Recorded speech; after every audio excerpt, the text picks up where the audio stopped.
into it. All right. This has been a shit show trying to get this done, guys. But what's going on, everybody? Episode 4. Your boy Jonathan and Lamps coming back at you. We're having some issues with these mics. It's not the mics still not working. It's just something they suck. These two dummies just can't figure out. So, I'm not an IT guy. Me neither. I don't want to be one. But we're going to get through this as best we can. It's been a crazy couple days for me. I got some... you got hit in the fucking mouth. Some health issues. So if it looks and sounds like I'm talking like Marlon Brando from The Godfather and mumbling a little bit. It's on your left side, huh? Yeah. I got a wisdom tooth that I broke. I know I've talked about it a couple years ago. But that just goes to show, I'm not going to get too deep and dark into this, but the antidepressant, when I was on it, I was a completely different person. I talked about my pain, talked about my injuries and how miserable I was. And now here we are. I'm sucking it up and trying to play through pain for you guys, But, I tried when to are you getting that fucker pulled? I went yesterday. I was actually surprised. He wanted to do it right there on the spot. Oh, after wisdom tooth, I thought for sure he was going to, you got to come back and see an oral surgeon. He's like, nope. He got the pliers out. They had to reset my jaw. It's been so long that my jaw has moved and I can't get my mouth wide enough for them to get a tooth out. So they had to reset the jaw yesterday. Now I'm on antibiotics.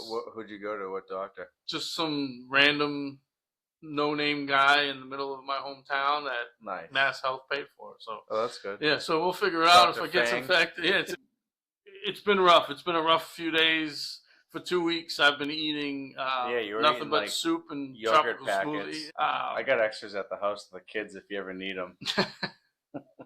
Not a big yogurt fan. It was the tropical smoothie got me through. Thank God. That's so good. I got another. Well, you look good. You lost a little bit of weight. Yeah. It's a good way to lose weight. It's the last thing I need to do is lose weight. I mean, Robert Kennedy would be very happy with you eating healthy like that. But a lot of crazy stuff's been going on the last couple of weeks. I wanted to get back into the episode from last week where I kind of chimed wit a little bit. A little chirpy. It's funny, I see him coming back looking at our stories. So a little birdie's telling him, I must be telling him I'm talking shit. And that's not the case. I have no problem with wit. It's funny, I get asked that question all the time. Why do you not like wit? I don't. But when you're going to be on a hockey podcast, you're going to start ranting about the state of golf while you're filming golf videos that contribute to that state. I'm going to chime in and I'm going to let my opinion It's just know. golf related, yeah. You're into it. Yeah, it was nothing personal. I have no beef with wit at all. For those of you that took it that way, yeah, probably a little grumpy because of my tooth, but for the most part, I wasn't trying to chirp him. You seem happy today, though. Yeah, I just kind of light at the end of the tunnel.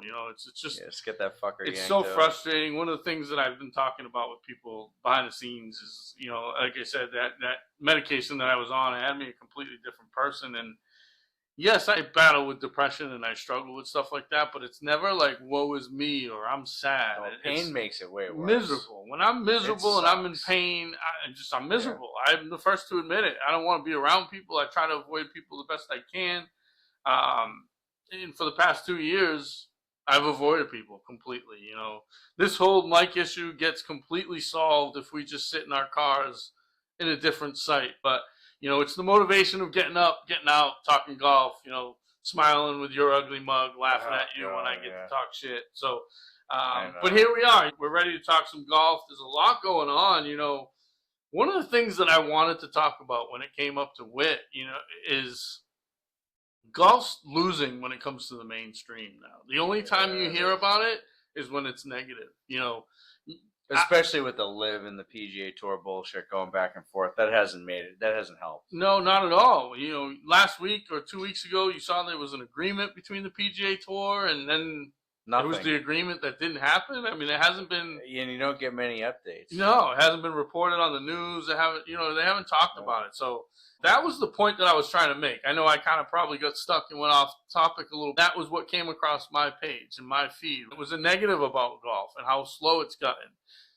Now you have the new PGA Tour agreement, which we touched on a little bit last week, where the players are kind of shrink the playing field and, less opportunities for Monday qualifiers. But part of that, ignoring pace of play. Lucas Glover chimed in today, and Charlie Hull's got her peace of mind.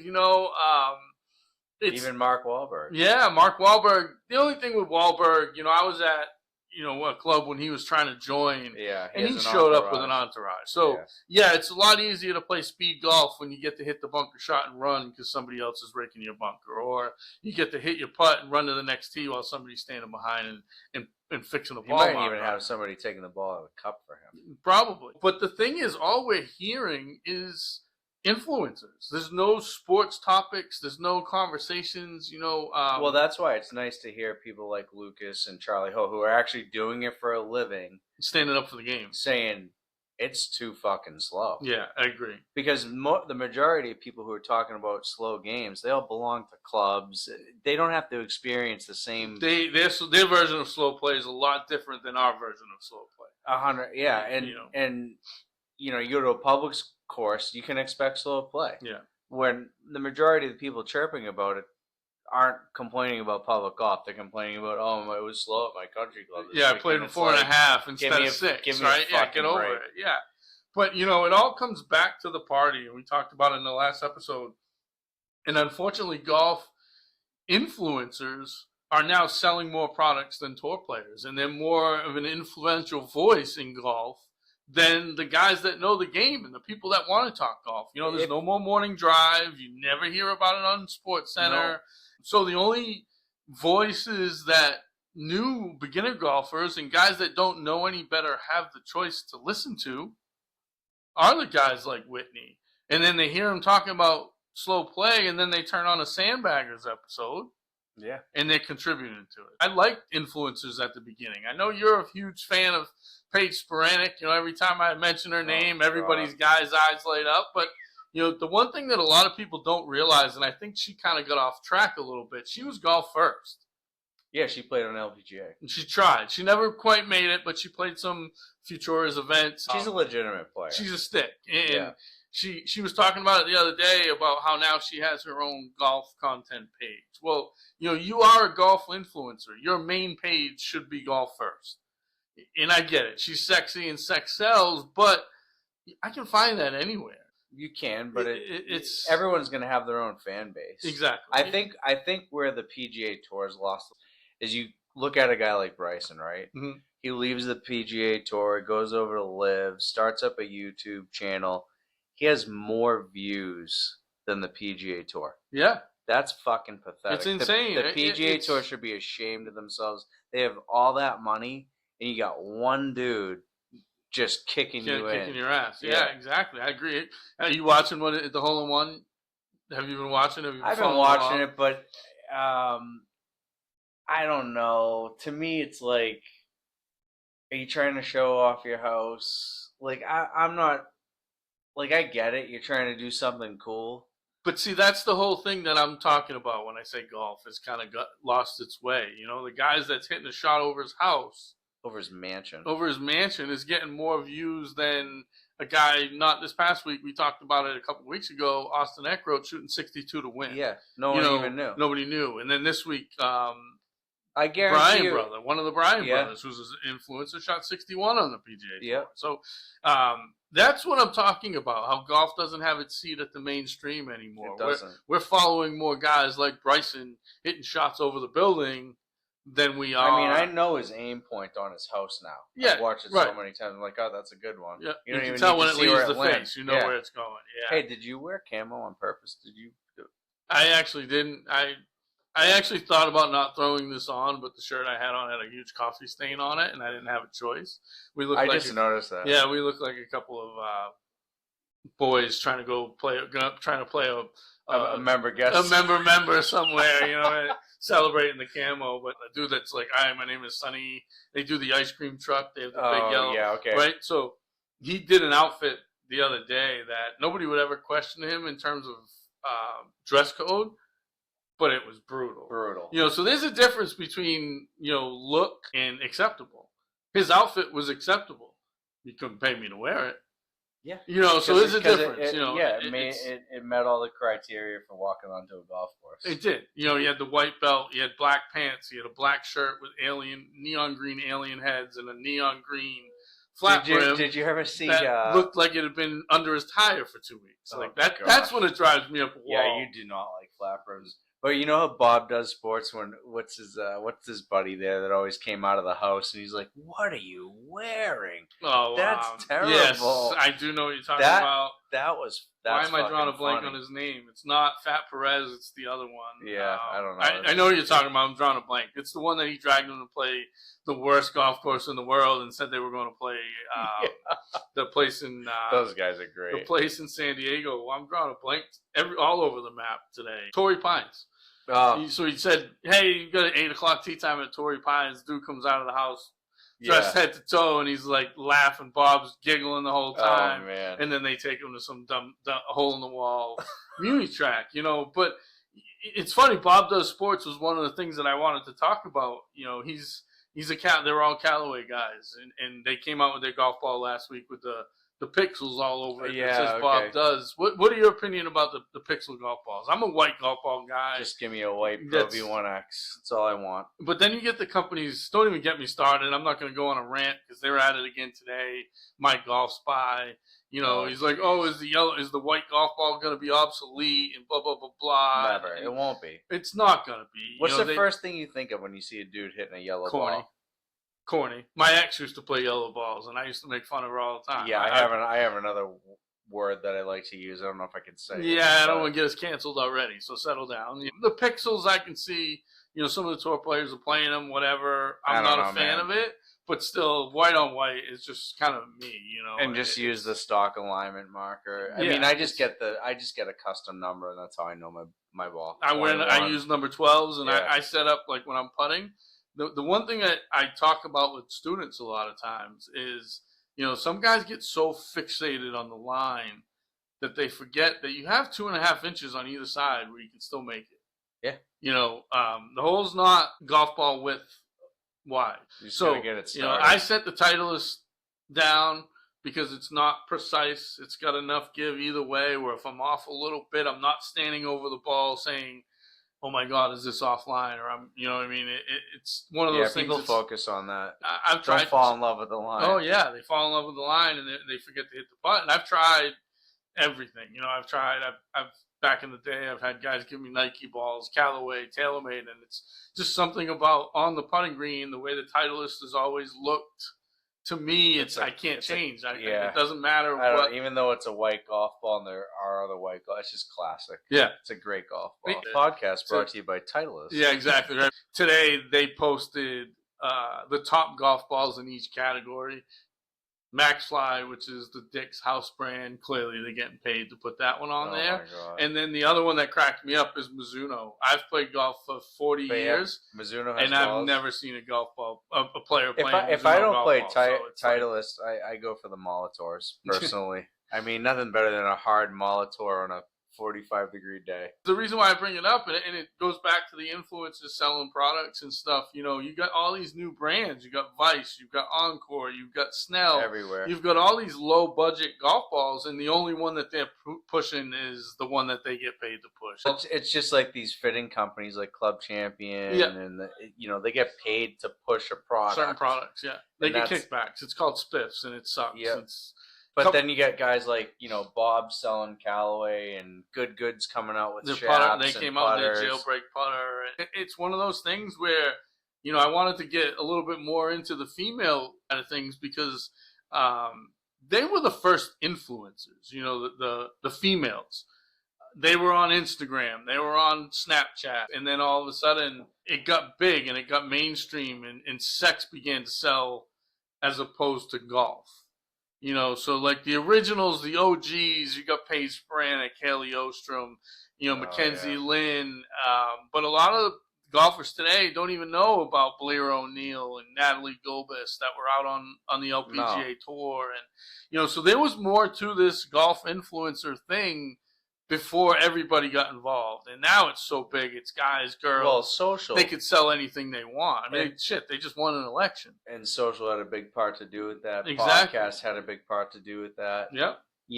I think social media in general has just made it easier for influencers. You got TikTok now. It's like, and everything's kind of like bracketed out by age. Like Facebook, who has Facebook? People like 40 and Older older. guys, yeah, and it's funny. And then It's there's funny like you say an that. age range for like Instagram where it's like I'm on Instagram. I use Instagram more than I use Facebook. Yeah. I go on Facebook to go on Tom pages and just watch people talk shit. I use That's my Facebook for entertainment. college friends, old friends that I know Instagram, are. Yeah, you're using. Instagram's kind of more my main one that I know everybody, and then TikTok has kind of become my off the wall one. WNBA and I don't even other have TikTok. sports. Yeah, you know, I kind of get into that. What about X? X is kind of. I've always had X. X was one of those. It's funny. I have like 200 followers, and they're all hip hop. From back when I had Gino Green, when it was like Twitter. that was the first one when it was Twitter. We all had Twitter.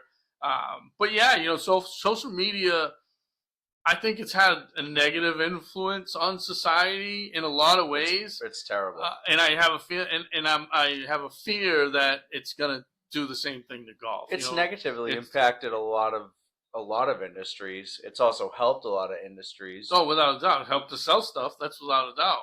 And it helps influencers because that's their primary way of getting out to public. But other than that, it's absolute garbage. But I mean, at the end of the day, you look at Nike failed with Tiger miserably. It was probably one of the worst promoted, marketed products I've ever seen. If the best player in the history of the game can't make Nike survive, what are we looking at now, right? We're looking at a bunch of influencers that have no clue. A lot of them can't break 80 that are telling you what you should buy. But people don't care. They want to hear it. Like they want to be fun. They want to fit in. They're buying it because it's cool, not because it works. Exactly. And that's making the game shitty too, because you get all these people. You know, it's good for the equipment people, but it's not good for the game. It's more good for Now I'm going to hit it further into the woods than I would have. Better, sorry to correct my grammar, but it's better for apparel people. That's where you're really seeing it. Like Primo Golf with Grant.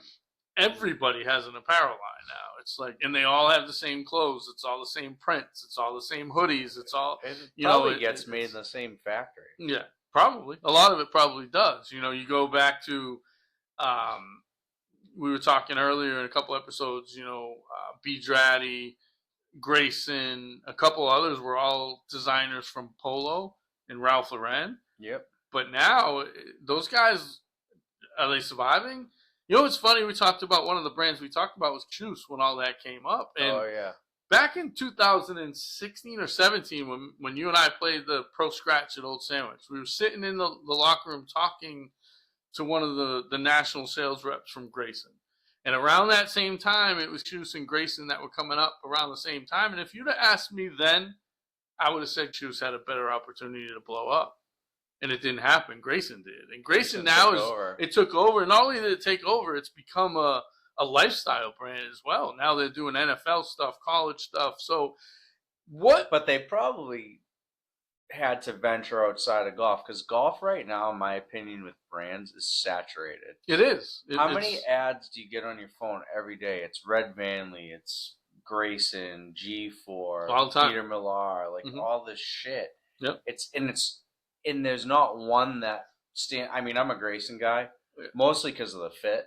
Yeah, see, Grayson, I'm not a big dude. The outerwear fits me, the shirts don't. My shoulders are too wide. Yeah. I'm a FootJoy guy for that reason. And speaking of FootJoy, did you see the most recent collab? Like all these, speaking of collabs, like Malbon just did a collab with FootJoy, and they've done New Balance, they've done. But Adidas, did you see the FootJoys? I didn't. No. I don't know if you can edit it in later on, but we can. Yep. They made like it looks like an old and one high basketball high top, and it makes me wonder, like, is FootJoy starting to get the hint that this Jordan crowd for golf shoes is bigger than they wants think. More of an athletic style. And I saw these FootJoys, I was like, shit, I'd buy those.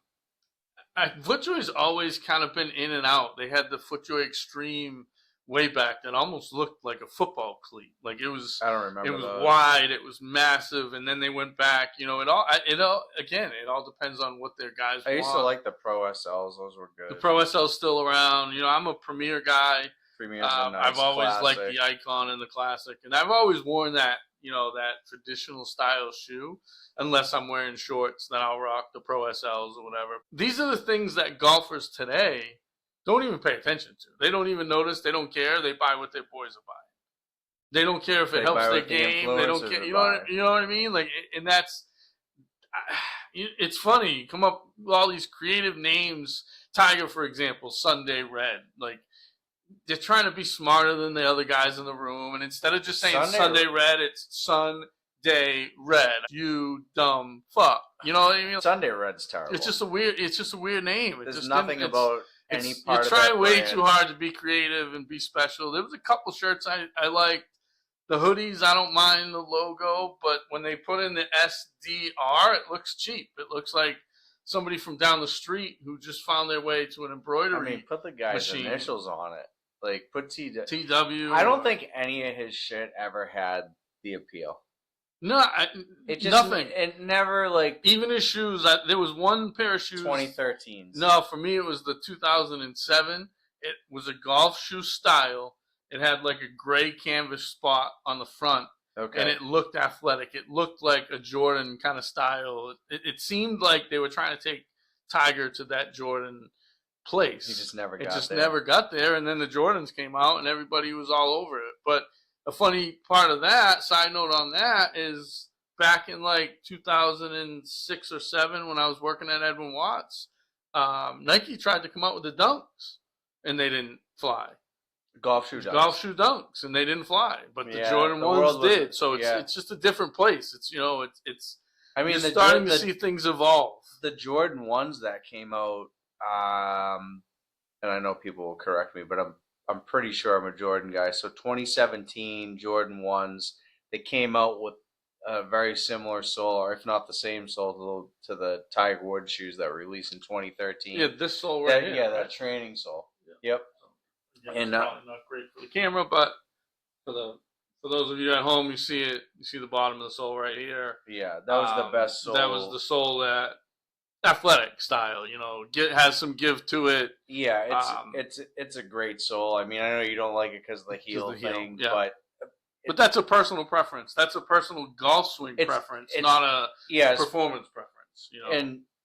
And so the Jordan ones took off. I mean, those same shoes now, if you go on StockX, are selling for like north of $1,500 a pair. Yeah.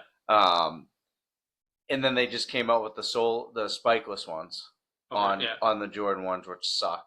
Yeah, I'm not a big fan of spikeless. Although the Pro SL is spikeless, but I don't know if it's hard enough or aggressive enough or whatever. But I never find myself slipping. I don't know. Just the way it sits, the way it is. So it's hit or miss. Everybody's different. I use my feet. Anybody that's watched me swing, Scotty Scheffler-esque, the way my feet move, and I can't have non-spikes. I'll fall down and I'll slide, but they're starting to sell everything that they can, and they're going to put as much out there, and it's up to the golfer to say yes or no. And I think the new golfer is more about fashion than they are performance when it comes to their golf shoes, and that's fine. It's different for everybody, but for guys that are really taking it serious, I'd say stick to a spiked golf shoe. Fundamentally, it's a better shoe. Yeah, I agree with that. If they're going to sell clothes, apparel, golf balls, equipment, where do they stop? Before you know it, we're going to be seeing all these crazy training aids, and once they put it in the hand of these influencers, you may have a hit on your hands. How do you differentiate between? You just brought up. So I have a shitload of skeletons in my closet. Yeah, training aids. Again, a lot of people do. I'll admit it. I haven't come out publicly with this, but for my close circle, everyone knows that I have purchased every single training aid that Instagram has ever advertised. I mean, it's worse than a wife with an Amazon addiction. Like, every day a box shows up and it's like, what's this training aid? Do any of them work for you? Because I have a few that work for me, and after you do this, I'll kind of tell you the ones that I like. So I like to tinker with, not necessarily changing my swing, but like just tinker with stuff, see if it gets you into a better position or whatever. The aids that work the best are the ones that focus on fundamentals only. Okay. Like grip. Yeah. Scotty Scheffler still uses his grip trainer. every day. I think that's an important one. I actually bought a grip trainer. I cut the shaft off, and I'll sit down on my couch with it just to hold it and like keep that familiar position. So what's your grip? Are you strong? Are you weak? Are you neutral? I'm strong. I'm underneath. Yep. So you're probably a little bit of a shut face player. Hang on a little bit. Yeah, I hang on. I like to hit up cut, at it. Yeah, hit up on it. Yeah. But I mean, my favorite training aids are the ones that go to fundamentals: grip, staying connected, like that green ball that you hold in between your arms. Those two are the best. And then one of my other favorites is the foot wedge. It looks like a doorstop, and you put it under your back foot. Okay, yeah, it keeps you from hanging back. Yeah, right? And it keeps you from like, it just gives you that feeling of helping your weight transfer. But other than that, I got every single speed stick. I got the stack system. The stack works well for gaining some club head speed. I have the snap trainer. I got all of them. Okay, so that's what I was going to tell you is the ones that I like are the speed trainer ones. The speed sticks. Those are good. I saw some major gains when I used those. For me, the whip for tempo is the one that I use all the time. The only whip trainer. Yeah, the only problem I find with that is when I'm getting bad and I'm getting handsy, and my hands tend to open. When I'm not feeling well, I revert back to when I was a kid and not having the strength to take the club away with my shoulders and arms, and I kind of pull it with my hands, and the whip exaggerates that a little bit, so I have to be careful about that. You're pretty flat too, like I am on the swing. And that's the other thing. I posted a video a couple weeks ago, and I'll start getting back into that. Because when I go to range sessions, I'm not ever gonna be like, do this. I don't want to be lessons, and we'll get into that a little bit in a little while. We'll talk about online lessons. I never want somebody to watch my sessions and say, oh, John said to do this. No, that's not the case. When I'm on the range and I'm working on things, I'm working on things. And these are things that I've done through the years that help my game. And if you can do that and put them in place in your practice session and it helps, great. But I don't want anybody coming in my videos saying, what's he teaching me today? Because everybody swings different. Like my over the top might not even be over the top. Right. Like a lot of guys who are decent players are like, oh, I'm pulling it left, I'm over the top. Not really. I mean, if you're over the top, that ball's going to slice like a motherfucker. Yes and no, most of the time. But when I'm over the top, I do smother it left because I'm a shut-face player. And I do too. But that can also be like an early extension for me in my wrist flip over, right, and the divot's a little left, and then I just kind of, fix that hump, and I'm pretty good. And that's the reason why. See, when you hit that shot, I can see it, and I can say, all right, your wrist got early, and usually the flight changes. It goes right to left a little bit. Yep. You're a straight to a fall to the right kind of player that if you're hitting a shot that starts down the left side, fades back a little bit to the right, but it's a pull, not a hook, that's when you're over the top and you're smothering. Yep. You're just you got to get your alignment straightened out. So it's so hard. So many little things can cause other problems that I never want guys to look at my session on the range and say, oh, he taught me this today. Now, if I'm taking the club away a different way, or if I'm getting the whip and I'm doing some drills and I'm saying, hey, this is what I use when I get going this way, and your thought is, I do that as well. Fine, by all means, try the drill. You just have to kind of find something you relate to, and I always try to find a couple things, again, fundamentals, basics. Yeah. If my swing starts going, or I'm not hitting the ball the way I like to, or it's going bad, it's usually alignment, grip, where's my head, there's a couple things, and that's why people say, oh, what's your swing thought? I don't have any swing thoughts. I try not to. I try to have one, and it's tempo. Yeah, it's tempo. I take the club back, and in my head I say, "Don't shank it." If you look inside, really slow. That's my tempo. See, I don't say that. If I say that, I'd be a nightmare. But if you look at my yardage book, and I've showed this quite a few times on the inside of my yardage book, and I'll try to work a picture into the episode. It says, "Hit it, say fuck, find it, repeat." Right? It's my way. Get out of your own way. Just because you hit a bad shot doesn't mean you need a lesson. Doesn't mean we need to start fucking with our golf swing while we're on a You don't have to go on YouTube and stay up until 2 a.m. searching for videos that are just going to fuck you up even more. Nope. Don't go down that rabbit hole. Learn the basics. There was a great clinic video from back in the day. It was Anthony Kim and Tiger Woods, and Tiger was talking, and he's like, you know, it could be something as simple as the way I fell asleep last night that makes me wake up and I'm hitting a draw today, and I'm hitting a fade today, right? When you hit that first shot on the range, watch what it does. When you hit that second shot, if your whole range session, you're playing a baby fade, and you go out to the first hole, or actually a baby draw, and you go out to the first hole setting up for your fade, and you miss left, you didn't hit a bad shot. No. You set up wrong. Dance with the partner you brought. Right, exactly. You see these guys messing with their golf swings, and they're doing all these things and trying to fix everything while playing around the golf, and that's not the case. You know, miss some greens, get up and down that day. Find a way. Figure out the alignment. Where do we have to aim? Hit little punch shots. Do stuff that day to get you through those 18 holes without tinkering on every tee box and taking more practice. You're gonna pick up 10 extra shots that you don't need to just because you're fucked up in the head. Yeah. So, you know, one of the things that I concentrate on a lot of when I'm using my training aids, you know, alignment sticks. Shout out to Northeast Sticks. Sent me those dope ones. That's the other thing that's kind of making a comeback too, is a lot of the retro kind of hickory type gear. Oh, I love those. I don't mess with my gear. My equipment is my equipment. I don't want to go play golf. I thought about going to play Little Marion with a lot of golf balls and a persimmon head. And then I was like, let's just try hard. That's Instagram. That's not me. It's not who I am. It's not my personality. Let's go and play. You know, but the dope hickory alignment sticks, it's an accessory. You add them to your stick. So shout out Northeast to Sticks. But a lot of the training aids that I use, I'm never doing something that's going to put some tension in my golf swing. You know, I don't want to put a towel under my arms and now I'm stuck in a bad position or uncomfortable, brutal. You know. So the training aids that I use and the ones that I love are the ones that take into account feel.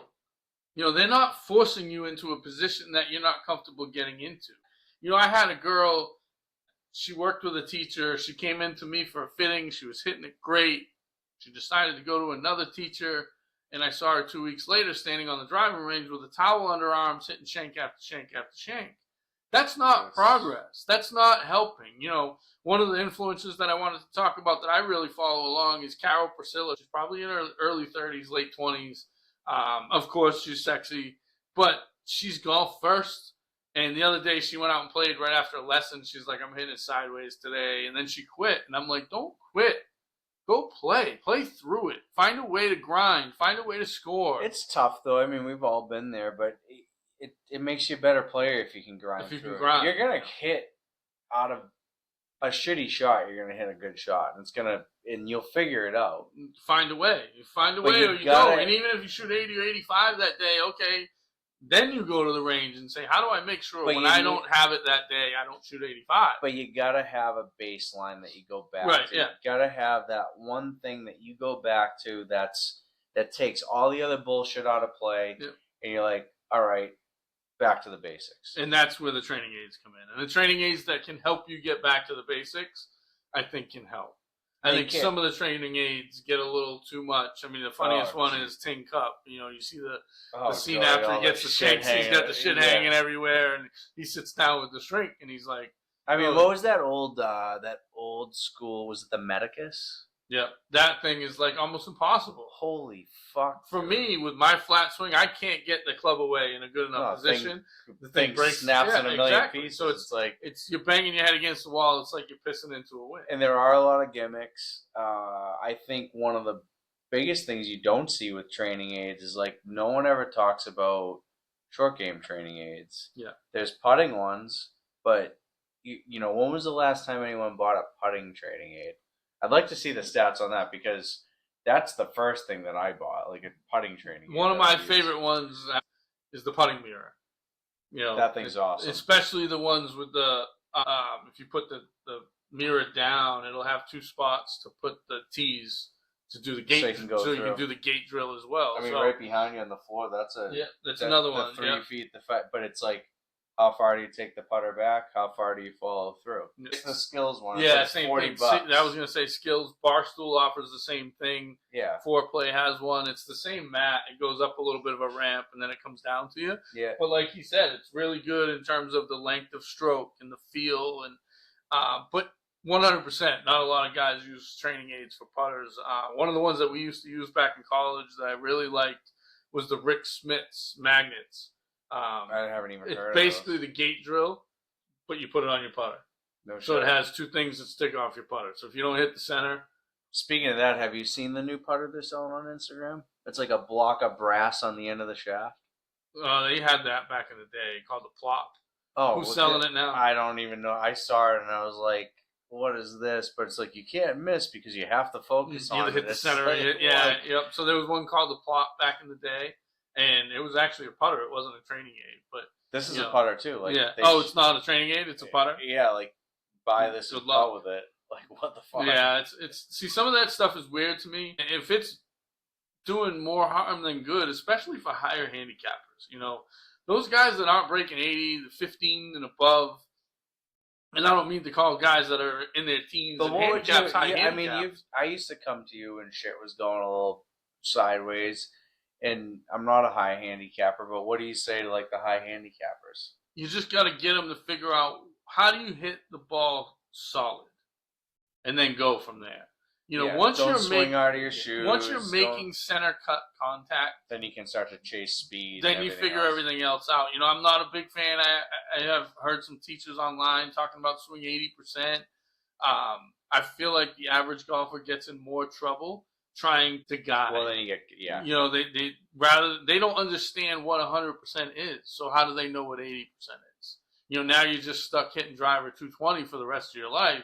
And they don't know how to. Well, look at the newer generation of players coming up. Mm-hmm. I think they're all being taught swing as hard as you fucking can, and then let the fundamentals fall. Figure it out from there. These kids are murdering the ball. They're hitting it hard, and that's that's something that I always believed in as a teacher. I get guys chiming in all the time on Instagram. It's like, you told me to stop swinging like a pussy. It's the best advice I ever got. Just go after it. Just hit it. Find it later. Figure it out. I heard. It was probably 10 years ago now. I was watching the LPGA Tour, and Judy Rankin came on and said, if I was going to teach today, I would teach 45 minutes of fundamentals. In the last 15 minutes, I would tell that young girl, take out your driver and hit it as hard as you can. Figure it out. Too many people don't understand how to hit things. You see guys hitting two things and not understanding hitting through things, And that's something that a lot of golfers, especially guys that haven't played baseball, hockey, sports where you're hitting things growing up, have to understand that a lot of times out of control is under control. Right? That's how I feel. The minute I slow down, I lose it all.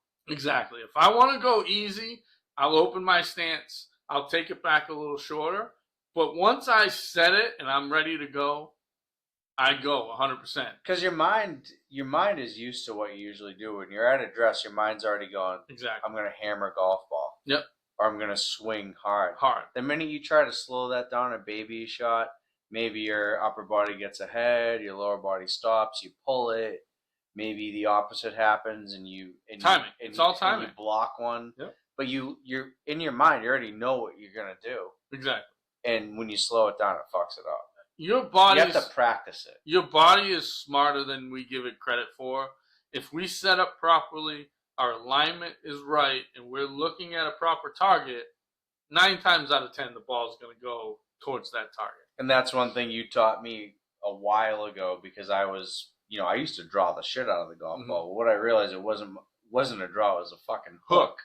Because you're like, dude, you're aimed 15 yards right of everything. Yep, and then you smother it over the top. Yeah, and then you're more likely, because your brain's like, well, target's there, I'm aimed here. Well, that's how I hit a draw now, and I hate drawing the ball. Yeah.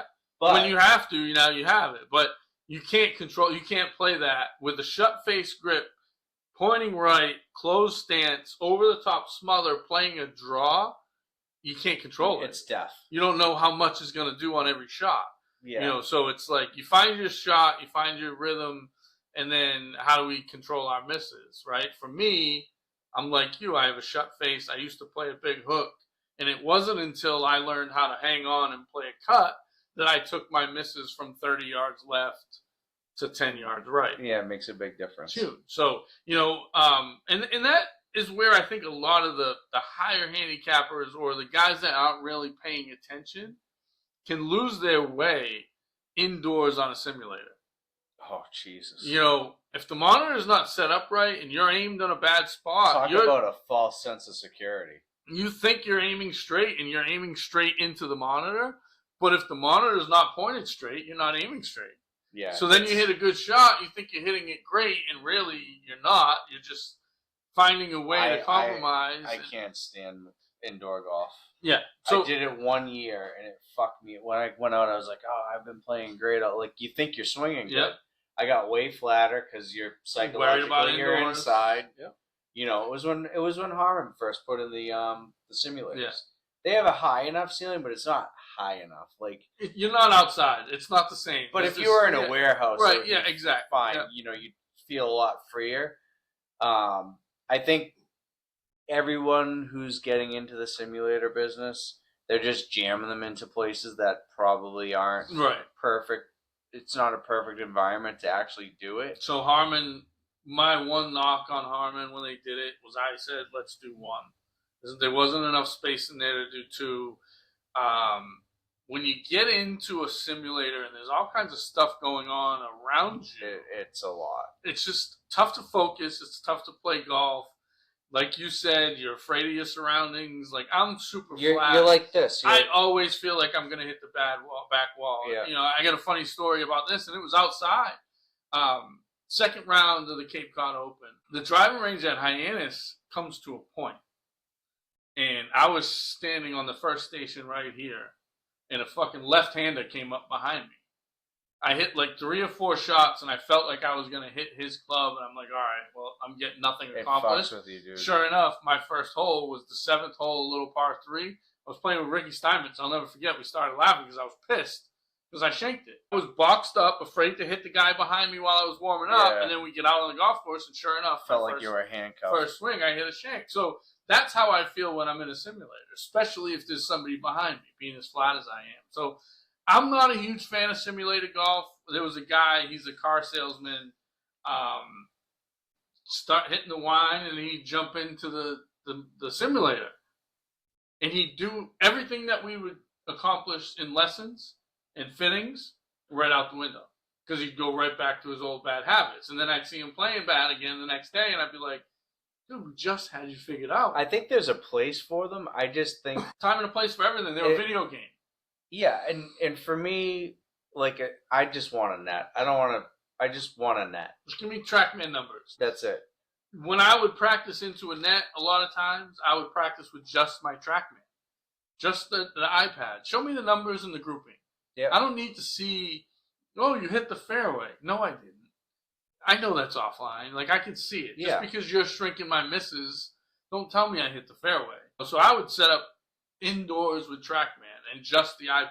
Some of the good ones that I think guys could afford, the FlightScope Mevo gives you ball speed, spin rate, yardage. What else more do you need? Yeah, and it's funny. Like, I'd love to do a review on launch monitors because there's so many new ones. Like Garmin just came out with one. The one that looks really good is the Rapsodo. I haven't heard of that one. It looks really good. That's the one that a lot of the influencers are pushing. I guess they kind of. And like obviously the big dog TrackMan. Yep. I don't think there's anything that beats TrackMan. Nothing beats TrackMan. And now they're even making like I don't want to call it the homeowner's model, but they're making a model. It's up above you. Yeah, it's not behind you. It's above you. Yeah, for people specifically because the simulator has, that whole business has gone through the.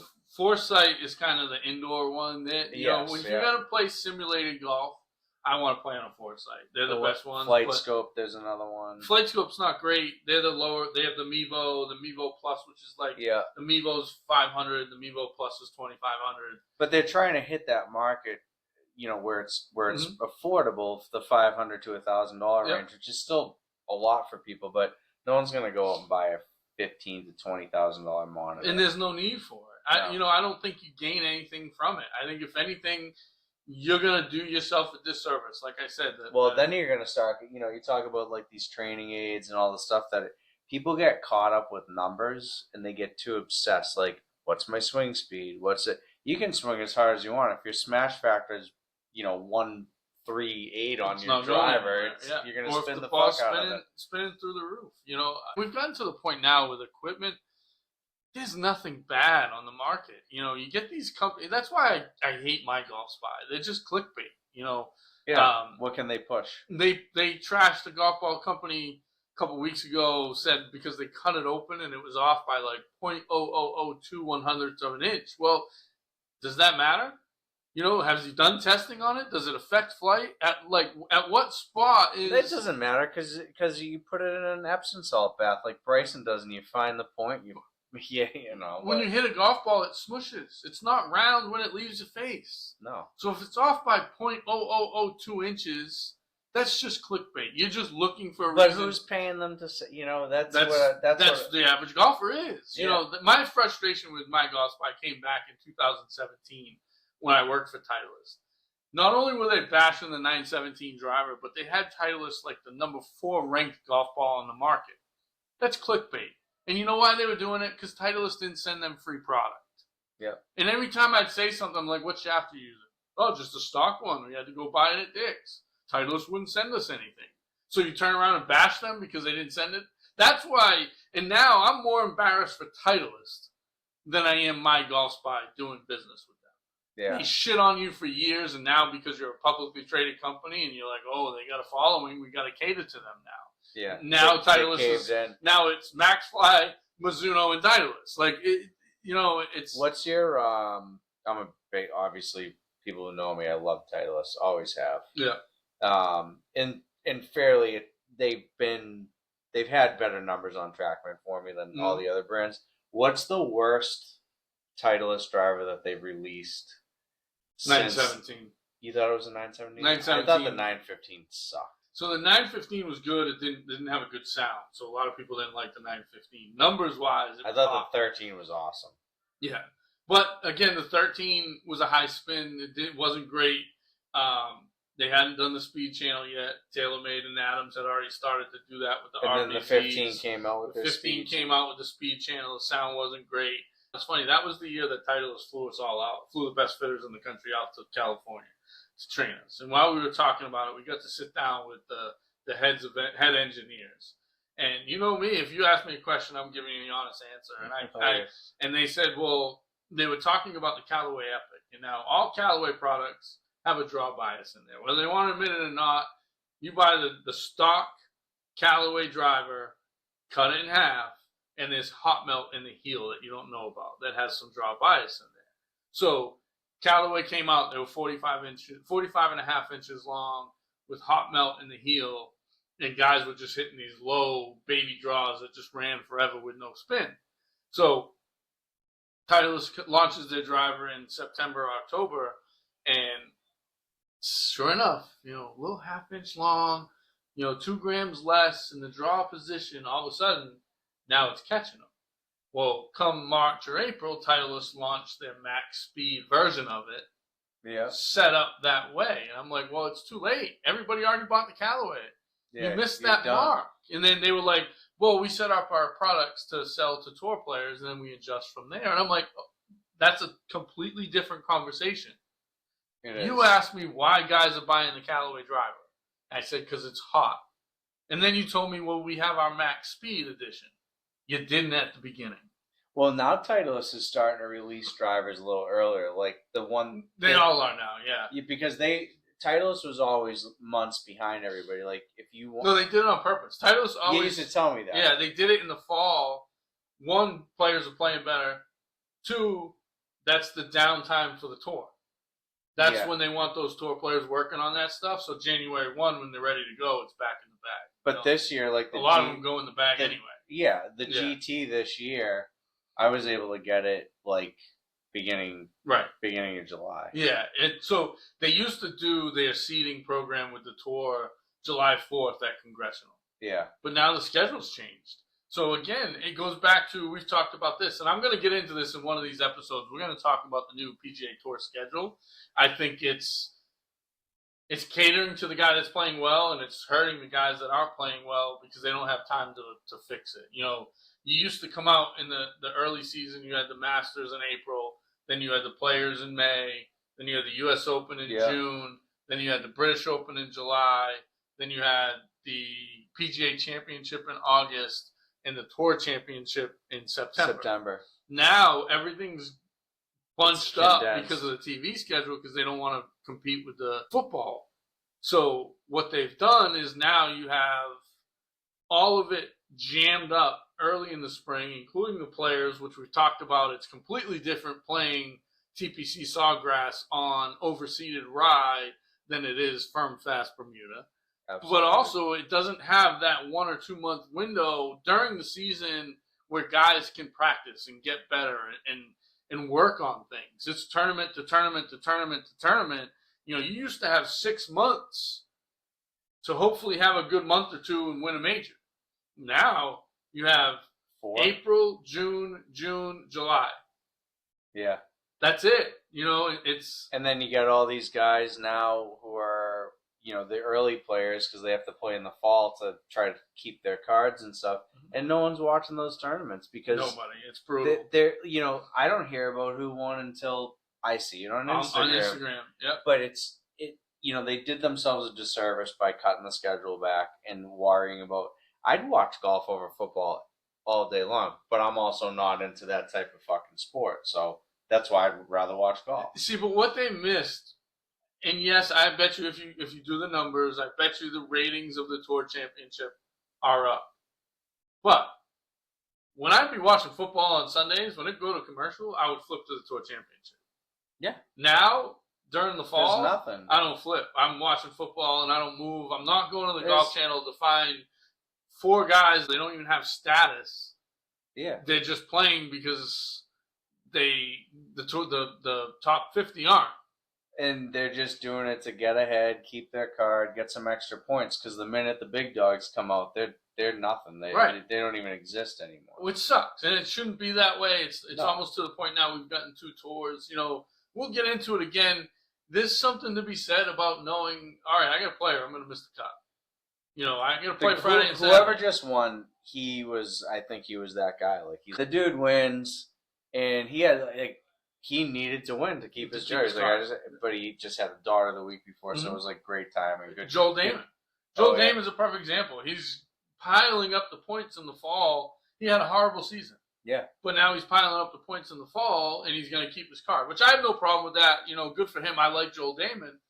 But he knows I have to play these weeks because this is where I can make progress. This is where I can win some points because the fields aren't as good. And get a little confidence back because you're playing on, I'm not going to say they're easier courses, but they're made to score. They can give you your confidence back a lot quicker, and it can help you set up for the season when they start off at the Century. To wrap this up, you know, I want to talk a little bit one last time about kind of social media and where it's kind of headed. You know, one of my favorite podcasts used to be Foreplay, and it had nothing to do with the guys on Foreplay. It had to do with their guests. They would have guests on that weren't tour players. They were teachers, or one week they had a scientist on talking about astrospace. You know, they would talk about stuff outside of golf that would affect golf. And one of the guys that used to come on quite a bit was Pat Perez. Oh, God. What a G. Touching on your point where you're just talking about Joel Damon playing easier golf courses, you know, Pat Perez made it a point. They asked him, what are your favorite clubs on tour? And he kind of trashed all the TPC courses.